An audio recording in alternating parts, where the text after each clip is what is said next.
청년부 여러분 안녕하세요. 오늘은 우리가 좀 더 성숙한 사람이 되기 위한 것과 관련해서 5분 메시지 함께 나누고 싶습니다. 이 성숙하다라는 말의 사전적인 의미는 몸과 마음이 자라서 어른 같은 데가 있다라고 해요. 몸이 자란 것은 우리가 딱 보면 알 수가 있죠. 어린이인지 어른인지 그림자만 봐도 실루엣만 봐도 다 압니다. 그런데 마음은 그렇지가 않죠. 마음은 우리가 스스로 내 마음을 자꾸 의식하고 예의주시하지 않는 한 우리가 알아채지 못하고 그냥 넘어가게 될 경우가 많기 때문에 그래요. 우리가 성숙한 사람이 되기 위해서는 바로 이 마음, 우리 마음에 대해서 의지적으로 자꾸 살펴봐야 됩니다. 보웬이라고 하는 정신의학자가 있는데요. 이분이 자기 분화라는 개념에 대해서 이야기를 했어요. 사람의 성숙함은 그 사람이 얼마나 자기 분화가 잘 되어 있느냐 거기에 따라 달려 있다는 거예요. 이 자기 분화라고 하는 것은 사고와 감정의 분리를 뜻하는 것이라고 합니다. 얼마나 이 사고가 감정과 분리되어서 독립되어서 기능할 수 있는가, 더 나아가서 그것을 통해 선택까지 할 수 있는가, 그 능력을 얘기한다고 합니다. 쉽게 예를 들면요, 어떤 스트레스 상황에 부딪히게 됐어요. 이때 자기 분화가 잘 되어 있는 사람은 그 스트레스와 지금 자기 자신을 분리시킨다고 합니다. 스트레스가 자신의 사고와 판단에 영향을 미치지 않게 한다라는 거죠. 반면에 자기 분화가 잘 안 되어 있는 사람은 스트레스와 자신이 분리되는 것이 아니라 융합되어져 버린다고 합니다. 그래서 스트레스가 곧 나가고 스트레스가 되어서 그 융합된 자기 자신으로 모든 것을 판단하고 생각하고 행동하게 된대요. 그래서 상황을 더 나쁘게, 상황을 더 안 좋게 만든다라고 하는 거죠. 인간관계 쪽에서 예를 들면요, 회의를 하는데 내 친구가 내가 낸 의견에 대해서 반대를 했어요. 그리고 다른 의견을 냈어요. 이때 자기 분화가 잘 되어 있는 사람은 이게 전혀 이상한 일이 아니라고 합니다. 사람들과 친하게 어울리는 것과 회의에서 의견을 통해서 만들어 나가는 것은 서로 다른 것이기 때문에 그런 것이죠. 다른 사람의 의견도 그대로 존중할 수 있다라는 거예요. 그런데 반면에 자기 분화가 잘 안 되어 있는 사람은 바로 이런 상황이 굉장히 불쾌하고 빈정이 상하고 상처받게 된다라고 합니다. 정서적으로 친한 사람들과의 작은 차이조차도 어떤 거절의 의미로 받아들이게 되기 때문이에요. 자기 분화의 핵심은 사고와 감정의 분리인데, 여러분, 이것이 우리 신앙에 있어서 어떤 형태의 모습에서 나타날까요? 저는 이게 기도하는 과정하고 너무 똑같은 것 같아요. 우리가 마음이 너무 힘들고 마음이 복잡하고 그럴 때 기도하게 되잖아요. 기도할 때 처음에는 감정이 북받쳐서 막 엄청난 말이 나오고 엄청난 감정을 쏟아내고 때로는 엉엉 울기도 하고 때로는 흑흑하면서 신음소리 내기도 합니다. 그런데 한참을 그렇게 감정의 소용돌이를 치고 나면 예기치 않은 그 고요함이 찾아오지 않나요? 그리고 무언가 이 생각들이 차곡차곡 책장에 종류별로 정리되는 것처럼 그렇게 정돈되지 않나요? 그러면서 방금 전까지 복잡했던 그 감정들은 절제가 되어져 가고, 마치 내 마음이 소용돌이 치는 흙탕물 같았는데 지금은 이제 잔잔한 호수처럼 물이 맑아지고 흙은 그 밑에 깔아앉게 된 거죠. 그래서 이제 그 침전물을 걸러내는 거죠. 자기 분화에 대한 기독교적인 신앙 형태의 모습이 기도하는 모습하고 좀 닮지 않았나 싶어요. 시편에도 보면 다윗이 하나님 앞에 탄원하면서 엄청 괴로워하면서 온갖 표현을 하면서 기도할 때 많잖아요. 그런데 처음에는 하나님 죽겠어요, 힘들어요, 미치겠어요, 그런 식으로 기도하다가 나중에 가서는 갑자기 하나님을 찬양하고 그렇게 마무리가 되는 적이 많습니다.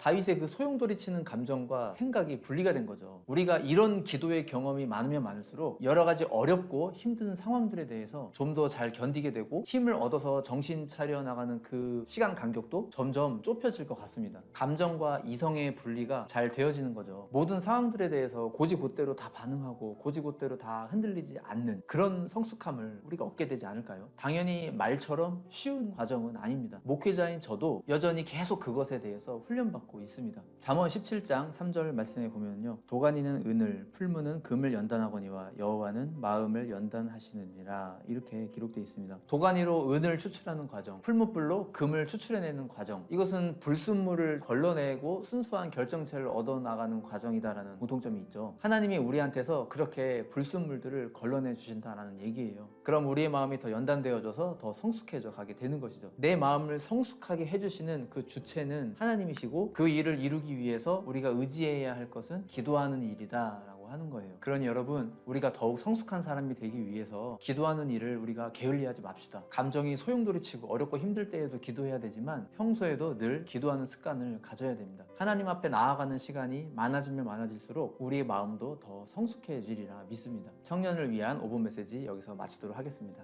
감사합니다.